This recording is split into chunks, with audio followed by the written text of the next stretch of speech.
if you had been here, we know you could have saved him. We know it. These are people that just lost their brother. They are emotionally, physically tired, drained. Then they see Jesus, who they know who he is. They've made it very clear that they know his power and that they know his love for them and for Lazarus. And they come and melt down in front of him. What is the next verse? We all know it. It's the shortest verse in the Bible. Jesus wept. This isn't, he brushed a tear from his eye. He wept. Why? Because the people he loved were hurting. The compassion, the strong, strong emotional compassion for these people. He knew exactly what he could do, but it wasn't about what he could do. It was about his love for them. He melted down in front of them and wept. And then, of course, he raised Lazarus, and everybody was happy and went on with the life. Now, that's what I'm talking about.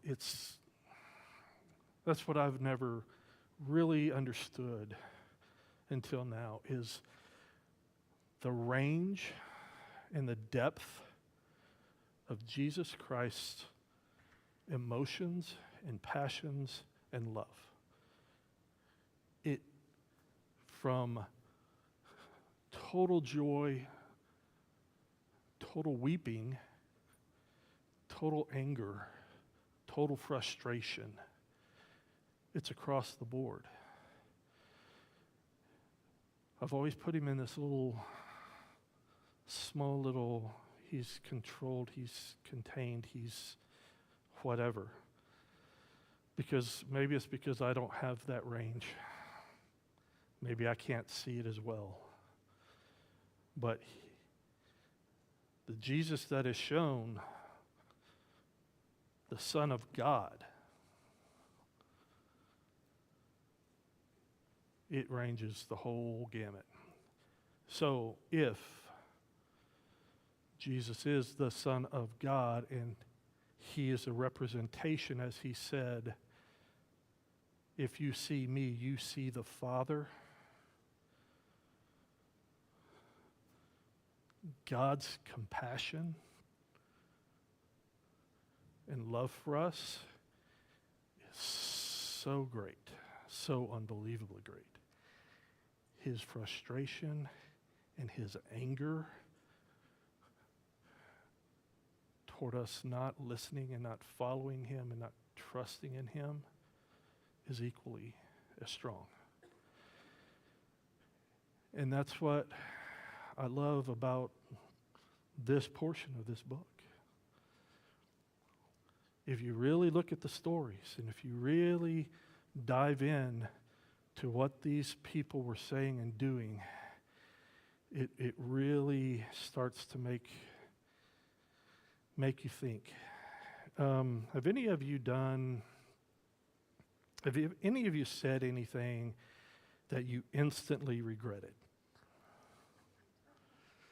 I've done that a lot in my life. I'm really talented at that aspect of my life.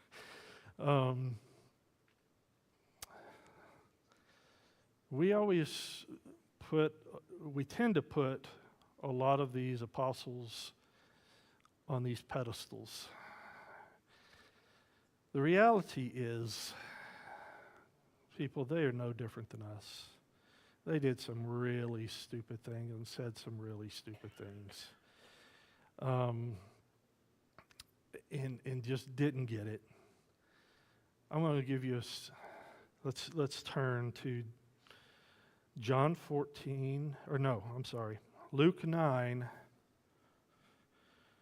And we're going to go to verse 28.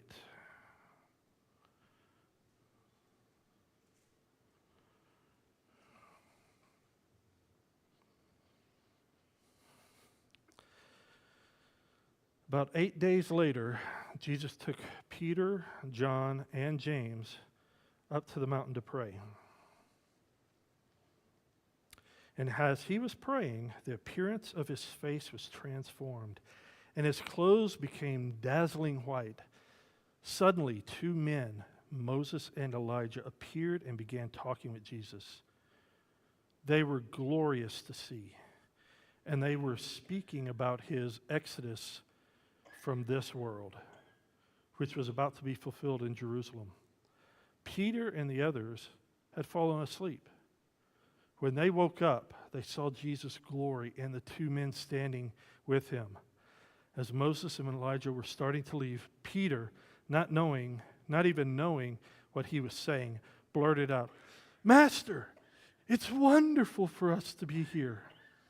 Let's make 3 shelters as memorials, one for you, one for Moses, and one for Elijah." But even as he was saying this, a cloud overshadowed them, and terror gripped them as the cloud covered them. Then a voice from the cloud said, "This is my son, my chosen one. Listen to him." When the voice finished, Jesus was there alone. They didn't tell anyone at that time what they had seen. I relate to Peter a lot. You know, that time when you are in a situation where it's way bigger than you, and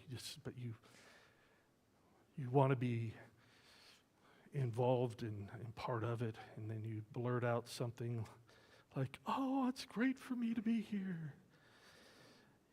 Do you think he regretted that as soon as it came out of his mouth? Just this, I want to inject myself into this situation instead of just sitting back and listening and watching and being in awe. How incredible a moment that these 3 men got to witness. Jesus Christ, the Son of God, talking with Elijah and with Moses right in front of your face.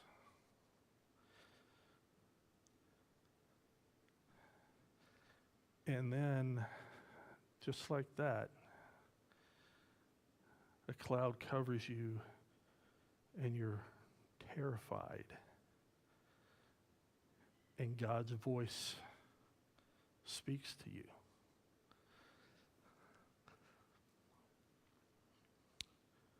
Now, this is the same Peter that not too long after this denied knowing who Christ was.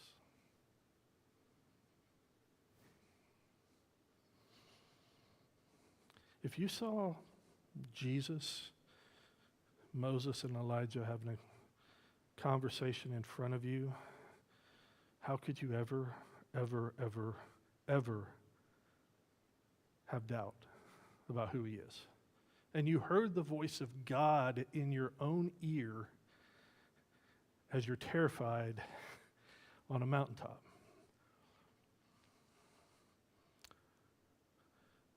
That's no different than us. We know.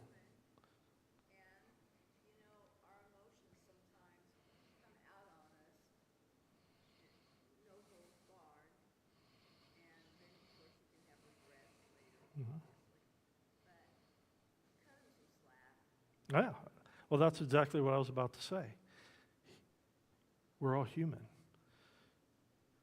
Peter, James, John, all of those guys are no different than us. We have everything that we need to know who Christ is, that he is the Son of God. We've seen him do things in our lives that leave no doubt.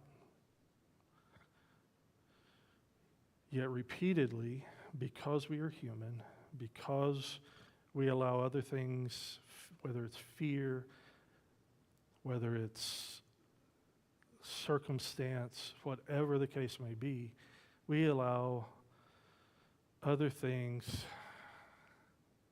to get in our head and to take our eyes off the fact that he is the Son of God. You're exactly right.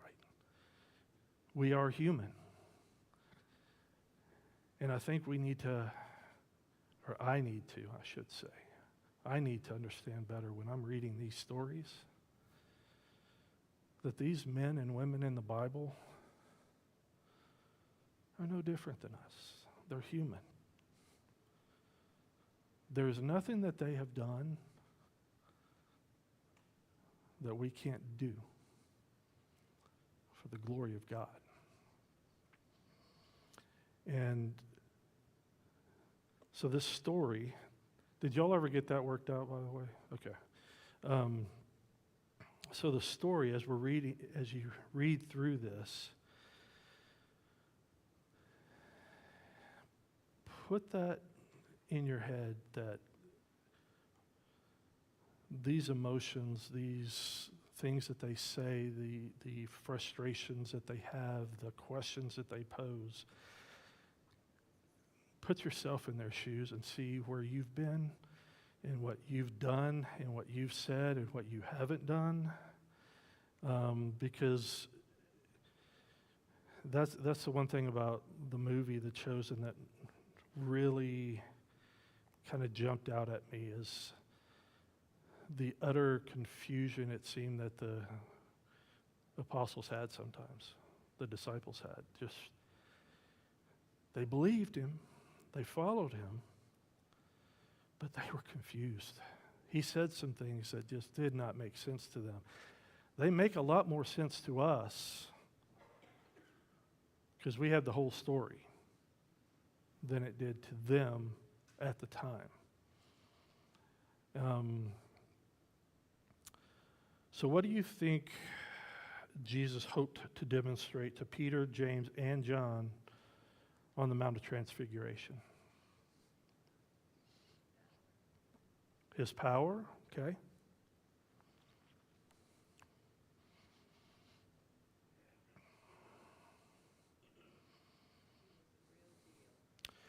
He was the real deal.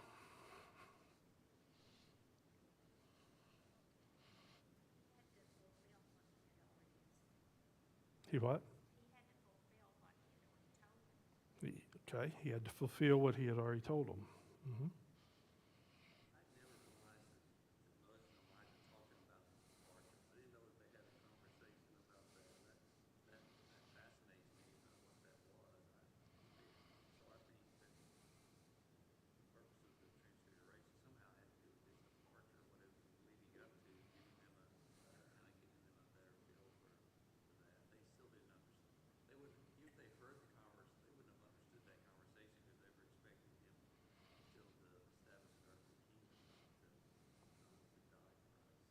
Okay.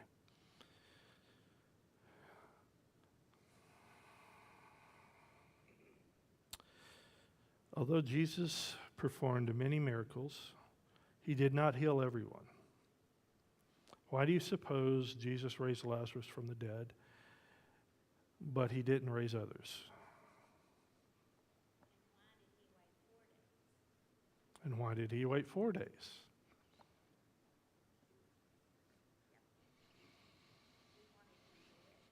He wanted him good and dead.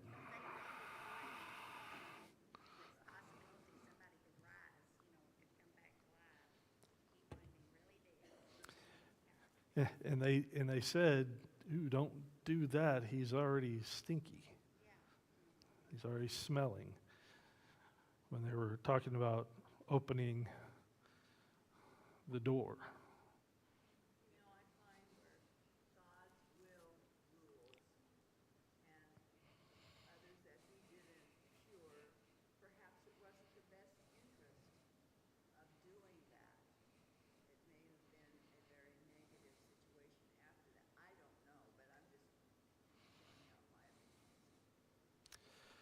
Well, one professor told me one time that there is not one miracle in here that was performed that was not a direct correlation with glorifying God. So I think that's a prerequisite for miracles, is how is this going to glorify God and point people to God? Why would he want to take them away from the reward? Well, there's a different question. They're in the reward. Why bring them back? That's punishment. Is it though? Well, it could be viewed as punishment. But if he saw his reward and was brought back and was standing there with Jesus Christ when he walked out, what do you think his testimony could be to everybody around him for the rest of his life? That would be, wow. Those people that saw you dead and smelled your body, and now you're talking to them about Jesus Christ, that's pretty powerful.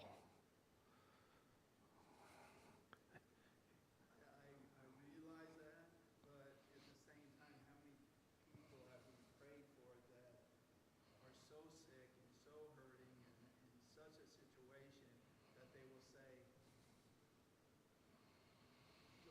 don't pray that I recover, let me go.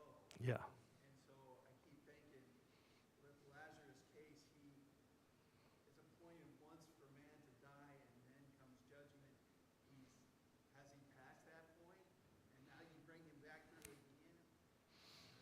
Yeah. That would be tough.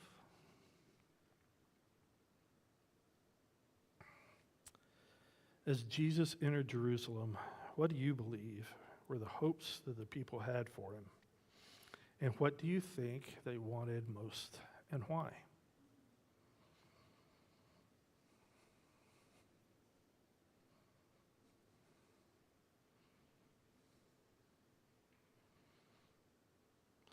What did the people hope for in their Messiah? A what? An earthly king, an earthly kingdom.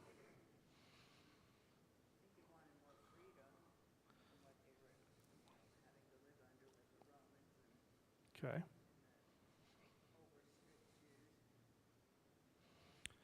Over strict Jews, those would be the Pharisees, right? The ruling parties. Yeah.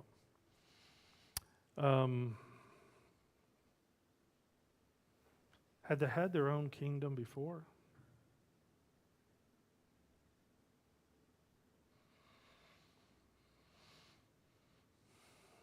They had. God gave them the promised land. They were their own ruling party there. And they screwed that up royally many times. They wanted it again. They wanted the Messiah to come back, and their understanding of it was a earthly kingdom that would last forever. They could do what they pleased. They were the rulers at that point. That was their hope, wasn't it?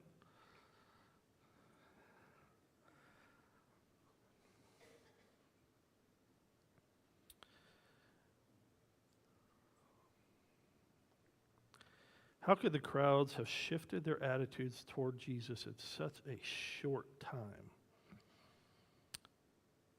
So,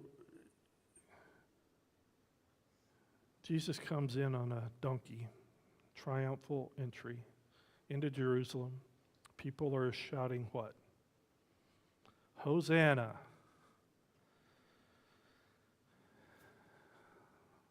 The king is coming. He's going to take over. We're going to be not under Roman rule. We will be our own. We will have everything that we wanted. Hosanna.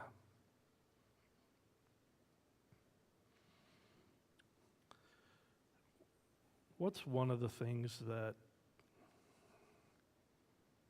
triggered a change, negative influence. Okay.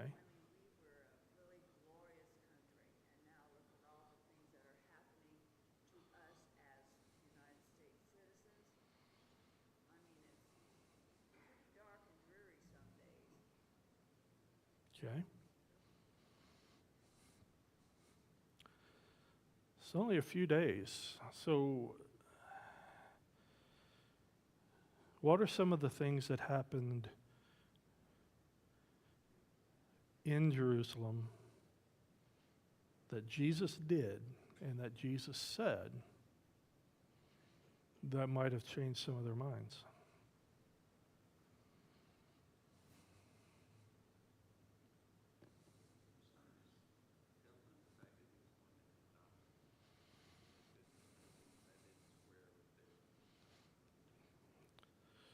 He was telling them that he was going to have to die. That's one of the things.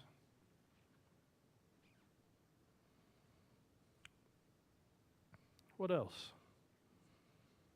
The cleansing of the temple.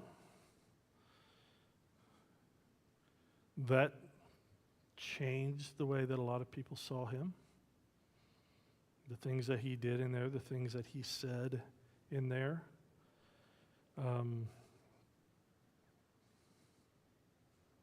What else? What is one of the things that the Romans did to them that made them the angriest?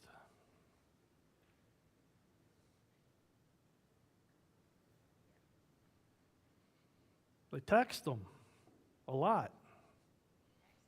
Taxation. That's what we gripe about a lot here in America. Taxation. They're taking our money. And what did Jesus say about taxation when he was trapped in? Give what is Caesar's to Caesar and what is God's to God. For a people who were wanting a new ruler, a new king to come in, a new Messiah to come in and save them from their oppression, did they really want to hear that? Keep paying your taxes and don't whine about it. Give God the glory he deserves. That's not what they wanted to hear. So between the people that hated Jesus, that were saying things behind his back and turning people, and then Jesus' own words and actions, a lot of these people flip-flopped because they didn't understand who Jesus really was.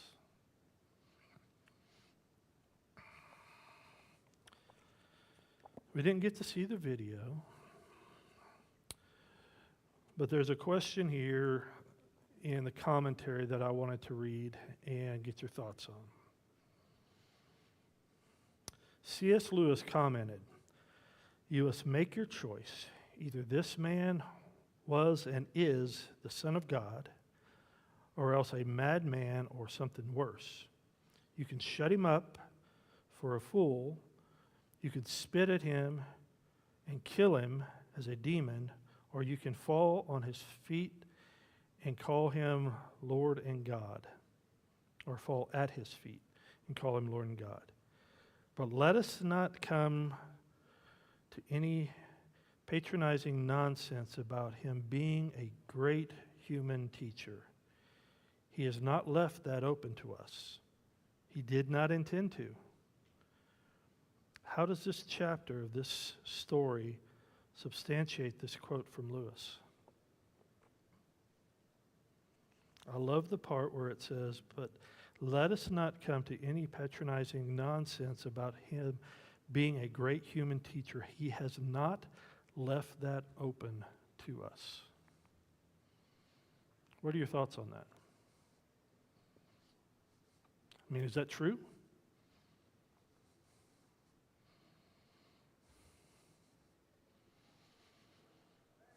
His teachings were extremely radical. For his time, his teachings were extremely radical to the religious people and the non-religious people. So the idea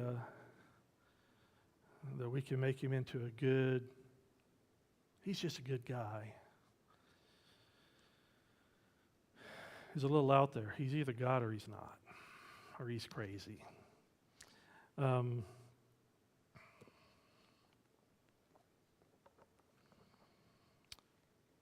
Jesus as the Son of God, I encourage you that if you haven't had the opportunity to read that chapter, please do.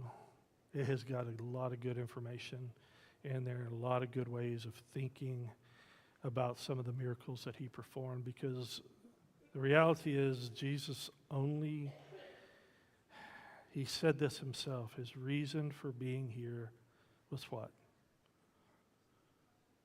To point to the Father, to show you who the Father is.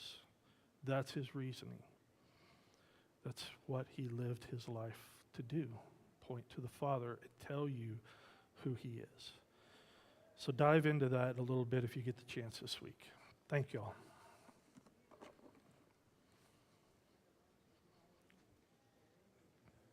Thanks.